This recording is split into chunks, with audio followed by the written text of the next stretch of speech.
Chapter 6. Pentagon. Simulation. Prep Room 2035. The door slid open with a pneumatic hiss, revealing a high-ceilinged room bristling with display panels, kinetic map tables, and grim-faced personnel in gray and black Space Force uniforms. The team looked up as Admiral Jackson entered with Luke and Daniel in tow. Tracy Jackson stood near the tactical board, arms crossed. The moment she saw them, her face lit up like sunrise. She didn't know what was about to happen, but with the look on her father's face, she had a pretty good guess. They were about to get another shot, and this time she was going to have help. "Hell yes," she said, striding forward. "This just got interesting." She turned to the team. "Listen up. This is Daniel Taylor, tactical analyst, brighter than any sim AI you've ever worked on. Back in rehab, he never lost a game, poker, chess, not once." One of the junior officers, a wiry cadet with a skeptical smirk, raised a brow. "Rehab? What was he healing from? PlayStation thumb?" Before Tracy could respond, Admiral Jackson stepped forward. His tone was low, precise, and cold enough to freeze a room. "He was mistaken for a special ops soldier, spent a month at a 5-star resort as a guest of one of our nation's enemies," Jackson said. "Yeah, an off-grid site after a mistaken ID. Strike meant for his brother's unit. He survived injuries, isolation, and captivity. And he still came back sharp enough to embarrass half this building." Silence dropped like a curtain. The cadet flushed and looked away. Tracy took a step forward, her voice suddenly steel. "If anyone here has a problem with Daniel, you have a problem with me. And I promise I'm way less polite." Admiral Jackson let the moment settle before continuing. "Effective immediately, Colonel Luke Taylor assumes acting command of this unit for the duration of the simulation. Commander Jackson retains operational control. Chain of command is clear. Colonel Taylor, Commander Jackson, then the rest of the command staff." He turned to the room. "Daniel will serve as a civilian tactical advisor. He answers only to Colonel Taylor and Commander Jackson.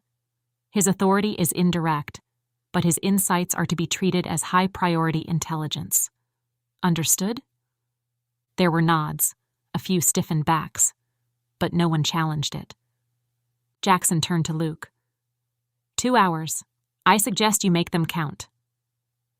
With that, the Admiral strode out, the door hissing shut behind him. Luke looked across the room. Tracy met his gaze with a fire already burning behind her eyes. She turned to the team. "All right, you heard him. Let's start from orbit and work in. Daniel, welcome to the board. Let's make some damn history." Luke turned to Tracy and Daniel. He is obviously not in his element. Tracy is the most experienced, and she has already been through this once today. But he also understands that traditional tactics won't win. Not here. Not with the Army having a 3-to-1 asset advantage. "All right, people," Tracy said, her voice a razor-sharp blade slicing through the electric tension. Her eyes swept the room, challenging each team member. "We start from rock bottom. Daniel, break this down for us. What's our play?" Daniel's eyes, magnified behind thick-rimmed glasses, traced the holographic battlefield like a chess master analyzing an impossible board. His fingers tapped the console with surgical precision. "What? You mean like how do we win?" A bitter laugh escaped him. "You're joking, right? I've seen the last engagement. Tracy was brilliant, but 3-to-1 isn't a fair fight. It's a massacre. Space Force was never meant to succeed. This was a choreographed execution, not a battle." The room went silent. Daniel's cold assessment hung in the air like a funeral shroud, a brutal truth that cut through the team's desperate hope. Tracy turned, a spark of recognition igniting in her eyes. This wasn't defeat, this was diagnosis. Luke's composure cracked, frustration bleeding through his professional facade. "Damn it, Daniel. The Admiral gave us this shot. Are we just supposed to roll over and die?" Daniel's spine straightened, his quiet voice suddenly charged with an intensity that made the room hold its breath. "I didn't just watch that first engagement. I dissected it. The Army commander doesn't need strategy. He has overwhelming force. He'll absorb losses like a sponge, knowing he can crush us without breaking a sweat. This isn't a contest. It's a rigged game decided before we even stepped into this room." Luke took a breath and started again, remembering that he was talking to his little brother and not a soldier. This wasn't real to him, so he had to do something to make it real. "Daniel," Luke said, his voice softening, "this is real. This is our chance. Tracy's going to get that promotion. And I might finally get off this damn deployment carousel." Daniel turned his gaze from the holographic battlefield to his brother's earnest face. He saw not a soldier asking for an advantage, but a man yearning for stability, for a life beyond the shadow of war. The weight of that plea settled in his chest, heavier than any simulated threat. He remembered Libby's drawing, the one Lisa had shown him, her small hand reaching for him across the impossible distance. He remembered Tracy's laughter, her fierce loyalty, her own desperate need to prove herself. This wasn't just a game anymore. But if there was any doubt left, Luke sealed the deal. "Daniel, you know that Libby really wants one of those new holo recorders." Daniel nodded. "Yeah, she talks about it all the time. But she knows she probably isn't getting that. She is a great kid, Luke. She knows you and Lisa can't afford it." Luke then smiled. "Daniel, if we win this, I'll be able to afford that for her. Plus, get Lisa that car she has been wanting. This is how we get Libby her camera. This is how we get Lisa her car. This is how we win for them." Daniel's eyes softened as he looked at the holographic display of Libby's drawing, her innocent smile a stark contrast to the complex algorithms now dancing before him. He understood. It wasn't about winning the sim, it was about winning for them. Daniel looked at his brother, then at Tracy. "So this is about them?" "It's about all of us," Tracy said, her voice softer now. "It will be huge for my career if we find a way to win this, and your brother as well. Winning this could change all of our lives." Daniel nodded, his eyes once again on the holographic display. A faint smile touched his lips. Okay, I get it. This doesn't change anything. What I said before is still true. That means in order to have a chance, we need them to make a mistake, which means we have to make them make a mistake." The tactical board flickered to life, displaying the stark realities of the Space Force's disadvantage. Daniel's gaze, sharp and unblinking, scanned the holographic representation of their forces, a mere handful against the Army's overwhelming might. Luke watched him, the weight of his family's hopes pressing down. But it wasn't too much for Daniel. It was a motivation. Luke watched in amazement as Daniel tapped and swiped, a new battle plan being born from force of will, from his desire to help his family. Luke felt a little guilty. Not everything he had just told Daniel was true. He had already made arrangements to get the car and the camera. It was going to make things tight, but he could swing it. But winning this contest would definitely make those things a lot easier, and now Daniel was as focused and determined as he had ever seen him. Luke watched Daniel build a completely new battle plan in 15 minutes. It was like watching Mozart. His brother wasn't just good, he was brilliant. And so was this battle plan. Daniel was right. It wouldn't win the battle, but it would put pressure on the Army. It might force them into a mistake that could swing the odds back into their favor. "Okay, it's time to start," Daniel stated flatly. Luke bristled. "We still have another 90 minutes. We can get a lot more done." "No, this is where we start. We want to get into the Army's head. You need to let everyone go. Let them go enjoy themselves. Let it get back to the Army leadership that we are so confident that we don't need the time. We need them to believe we have an ace in the hole. Make them second-guess themselves." Daniel's gaze never left the holographic display, a faint smile playing on his lips as he visualized the intricate dance of orbital warfare. He had not just designed a strategy. He had crafted a psychological weapon, a carefully orchestrated series of feints and ambiguities intended to exploit the Army's inherent advantage, their predictable brute force.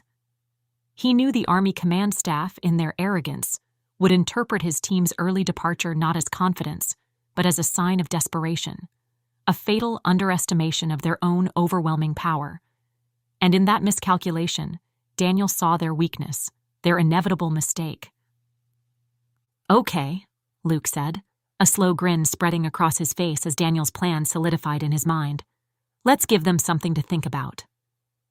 Creating a legend. 90 minutes later. Luke, his dress blues looking out of place amongst the tactical gray, took a deep breath and surveyed the team assembled before him.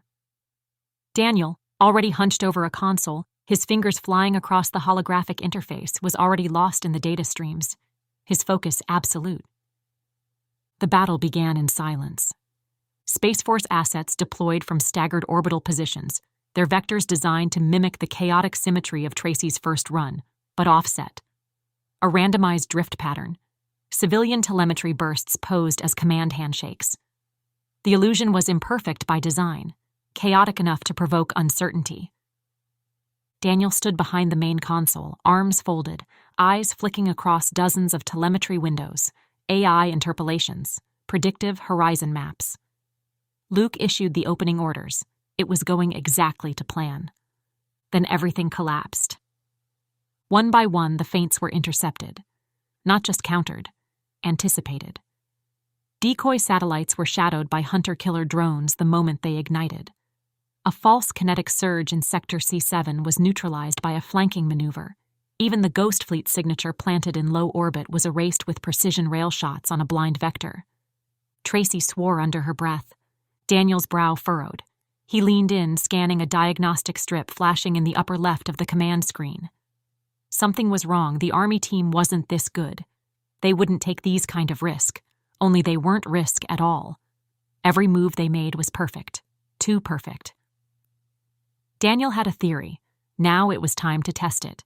He issued a set of mid-level course corrections, completely random, and watched as Army forces responded instantly, moving to counter maneuvers that hadn't been flagged by any traditional models. He stepped back slowly. "They are listening," he said. Luke looked up. "Listening to what?" Daniel didn't blink. "To us. Comms are compromised." Tracy froze mid-order. "What?" "Not jammed, not intercepted, compromised. They're hearing us. Real time. Every move, every misdirect. They're not reacting to telemetry, they're reacting to us." "Shit," Tracy hissed. She yanked a panel cover off the console, revealing a secure input port. "There's a hardline backup, optical split path, local uplink only. They can't break it without physical access." "Wait," Daniel said, raising a hand. Tracy hesitated. Daniel smiled. Just slightly. "We wanted to bait them into making a mistake. This is it. This is how we win." Tracy narrowed her eyes. "Daniel?" He turned to face both of them, calm now, measured. "They believe in what they see. They think this is just a stunt. A kid with no command experience. They don't believe in me. They don't believe in Luke. And most importantly, they do not believe the three of us working together can challenge them. They are cheating because they want to look impressive. They don't just want to beat us, they want to crush us. To show the president that we don't have any business being in the same room with them. So they will take chances. They will depend 100% on this intel they get from our comms. And why shouldn't they? It will be 100% accurate. Until it's not." Daniel finished with a smile. He stepped up to the holomap, highlighting 3 collapsed vectors and the Army's central advance. "So we use that. We show them the battle they expect to see, the one they want to see." Luke caught on first.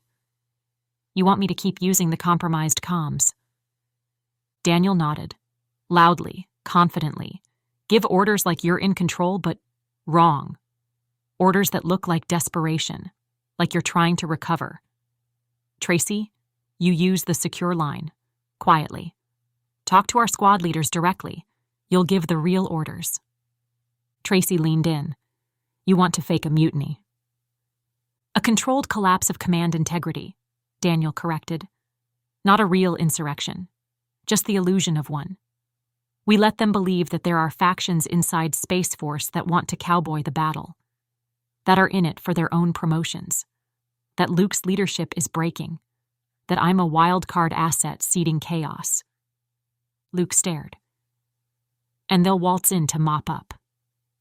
Daniel highlighted a convergence point, a false logistics node already under light attack. They won't be walking into chaos, they'll be walking into a kill box, designed to look like collapse. At the exact moment they commit, we flip. Total synchronization. Every asset, every drone, every rail-burst target locks on and hits as one. Tracy exhaled. Jesus. Daniel offered a half shrug. 52% chance of success. Luke blinked, then smiled. Best odds I've had all day. He turned to the console, keying in a command. The external comms hissed to life. All units, Luke announced, voice firm and clipped. We are holding the perimeter, redirecting full support to Sector 9. No further deviation. We hold or we fall. Repeat, this is a hard stand. On the secure line, Tracy tapped in new vectors. Quiet orders, covert repositioning, a ghost fleet starting to form out of signal fog. Daniel watched the screen as Space Force reshaped itself, not into strength but into bait, and smiled. Let's show them what chaos really looks like. The holographic battle erupted anew, Space Force ships feinting retreat while hidden drones prepared a devastating ambush. The Army command, blinded by their perceived advantage and the lure of an easy victory, committed their main force to the trap.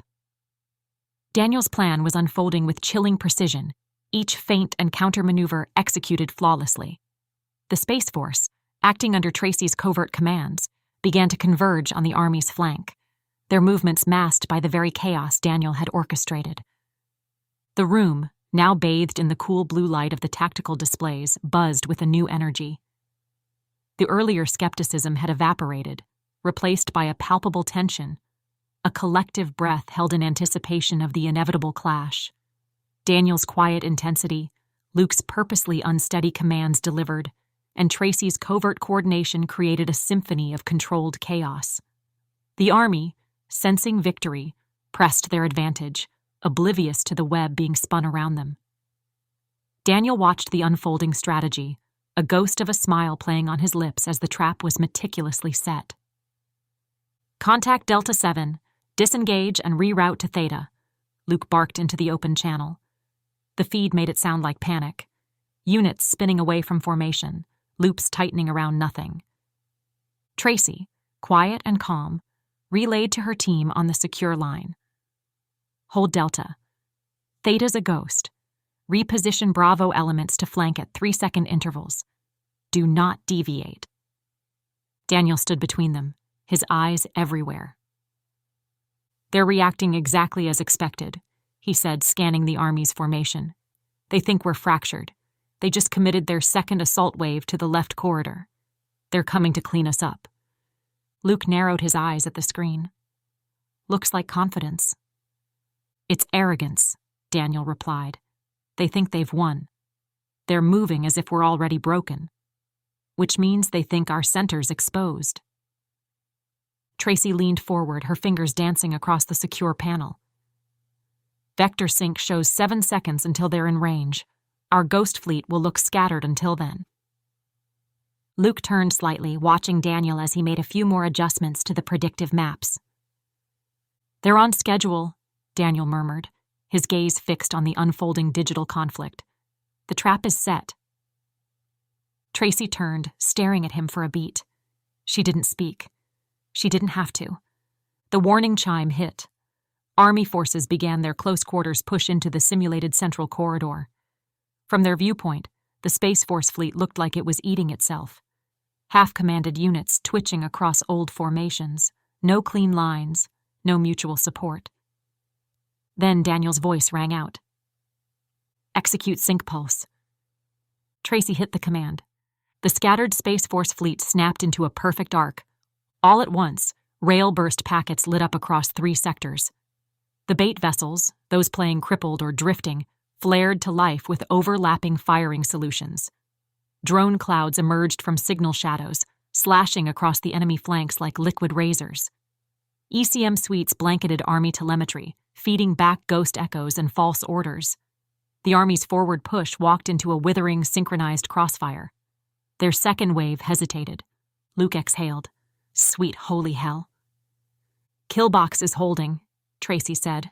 35% of their fast response craft neutralized in the first 8 seconds. Remaining units are boxed in. Daniel was calm, voice measured. Maintain pressure, don't pursue. Let them cluster for recovery. Make them think they still have a chance. Luke turned, watching his brother in motion. The boy he'd protected, worried over, failed more than once. Now he stood like something reborn, speaking in vectors and formations, predicting the shape of chaos like he'd seen it coming since birth. Daniel leaned forward. They're trying to pivot out of the corridor. Second wave folding towards Sector 11. Order the Alpha Wing to engage. Tracy tapped commands. Ships peeled back, playing wounded, dragging the army deeper into the collapsing corridor. Now end this, Daniel said, his voice cold and final. Luke paused for a minute, because he knew what this meant. He could do this. He could order men and women into battle that would kill thousands. And he did it without hesitating. A fresh wave of strikes rolled in from above. A high-orbit cluster they'd held in signal silence dropped into real space, targeting pre-marked ships from the original scan data. 2/3 of the Army force was now boxed between converging fire teams. Tracy looked at Daniel. You're not improvising. You're orchestrating. He gave the smallest nod. This is like music. Luke sat back in his chair, stunned. Daniel, who are you right now? Daniel finally looked at him. There was no smile, no ego, just clarity. Just a guy, getting his niece a camera. Daniel replied with a smile. The battlefield glowed with collapse. It's over, Tracy whispered, her voice filled with a mixture of awe and disbelief. The holographic display flickered one last time, then dissolved into a stark white screen. The silence that followed was thick with unspoken admiration. Army ships fractured and blinked out of the sim, overwhelmed. The remaining force tried to disengage, but their escape paths were cut, one by one.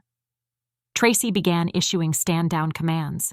The kill ratio passed 90%. Luke turned to Daniel, his voice hushed with awe. You did it. You actually did it. Daniel simply nodded, his gaze still fixed on the now blank holographic display, a quiet hum of victory settling around him. The Army fleet vanished. Simulated destruction complete. A quiet tone signaled the end of the engagement. The room didn't cheer. No one clapped. They just stared. Luke looked over again, but Daniel was already turning away, calmly adjusting data tags for debrief. And in that moment, Luke understood. He had always loved his little brother, but until today he had never truly seen him. Pentagon. Briefing suite. Moments later. Silence filled the room as if no one could actually believe what just happened. While Daniel, Tracy, and Luke celebrated with their teammates, the Joint Chiefs were having a quick private debrief with the President before inviting the team's command staffs into the room. Only no one was talking. No one was sure where to start. Finally, an Air Force general broke the awkward tension. Well, if the mission was to create an unexpected outcome, I think we have succeeded beyond all measure. Except it wasn't an outcome, General, Admiral Jackson stated, his voice cutting through the stunned silence. It was a blueprint. A blueprint for what? A French general asked. The global defense of this planet, Admiral Jackson said. He let the words settle. That is what this was about. Changing not just the way the U.S. armed forces work together, but how we collaborate with our allies.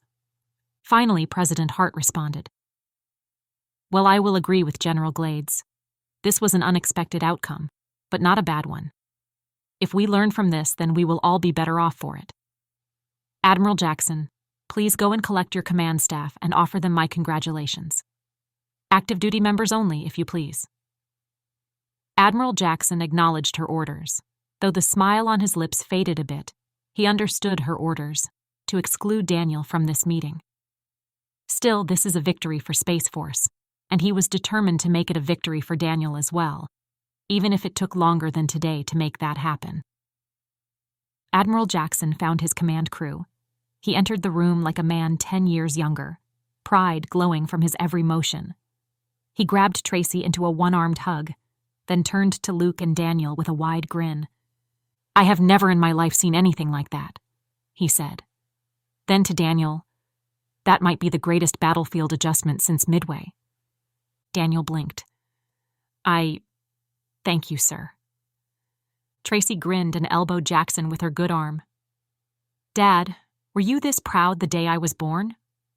The Admiral actually paused. Tracy raised an eyebrow. "Seriously?" He hesitated a beat too long. Smack. She slapped his arm. "You're lucky I'm not left-handed." The moment was light, warm, but Daniel felt the shift when Admiral Jackson turned back toward business. "As much as I'd love to bask in this," the Admiral said, "Luke, Tracy, the Joint Chiefs are waiting. Time for the debrief." Daniel stepped forward without hesitation. Jackson stopped. The glow faded a fraction.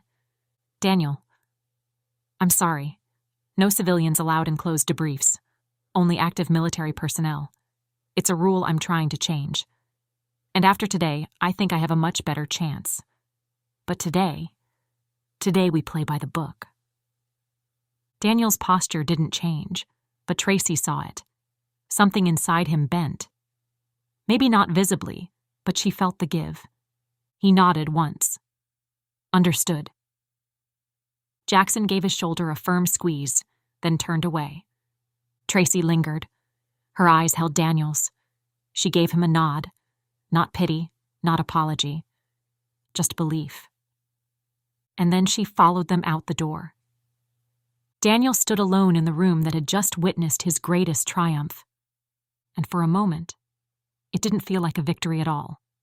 Back in the White House. 2040. Libby Taylor froze the holo recorder, her young face a mix of indignation and awe. "Seriously, Mom? Uncle Danny basically saved their entire operation, and Dad just walked away with the glory? That is so messed up. Is this when everything between them started falling apart?" Lisa's sigh carried the weight of memory. "It's complicated, sweetie. Their real conflict didn't explode for another year, but this moment, this was the spark. You're right, it wasn't fair. But it wasn't Luke's fault, not entirely. The system was fundamentally broken, designed to ignore brilliant minds like Daniel's. Luke genuinely believed he was doing the right thing. He saw something extraordinary in Daniel's capabilities, something no one else could comprehend. He thought that by working together, they could achieve the impossible. And he convinced himself, and me, that Daniel would be okay with being behind the scenes. Libby gave her mother a skeptical look. "But he wasn't okay, was he? He told you that himself. He went to Washington with Dad, and he saw the potential but also the restraints." "He did," Lisa conceded, her voice barely a whisper. And Luke saw the conflict in his eyes when Admiral Jackson told him he couldn't attend the debrief. But Luke was so caught up in the whirlwind, the promotions, the recognition. He genuinely believed he was doing what was best for Daniel, for all of us. He saw Daniel's genius, yes, but he also saw it as a tool, an asset that he could leverage for the family's benefit. He didn't understand that Daniel needed to be seen, not just utilized. Libby then asked the question her mother had been dreading. She knew it was coming. Any good journalist would ask, and Lisa had no doubt that Libby was well on her way. So even after getting snubbed by the Joint Chiefs, Uncle Danny was still ready to sign up. Lisa looked to the floor for a moment, the guilt threatening to overwhelm her. No, he didn't want to do it. But in truth, we didn't give him much of a choice. Admiral Jackson, Tracy, Luke, me, your grandma. Everyone except your grandpa pushed Danny as hard as we could. We even told him what kind of impact it would have on your life, how much it would help you. I knew that he couldn't have children. I told him that you looked up to him in the same way you looked up to your dad. That taking this job would be a way of taking care of you. He never said it, but I know he felt betrayed. He felt like his family used him. And the worst part is, we did. Libby looked at her mother, her eyes wide with a dawning understanding. So, Uncle Danny took the job knowing he was being used? Lisa nodded, a single tear tracing a path down her cheek. Yes, baby, he did. But even then, it wasn't that simple, because Admiral Jackson used his most powerful weapon to sway Daniel. He used the truth.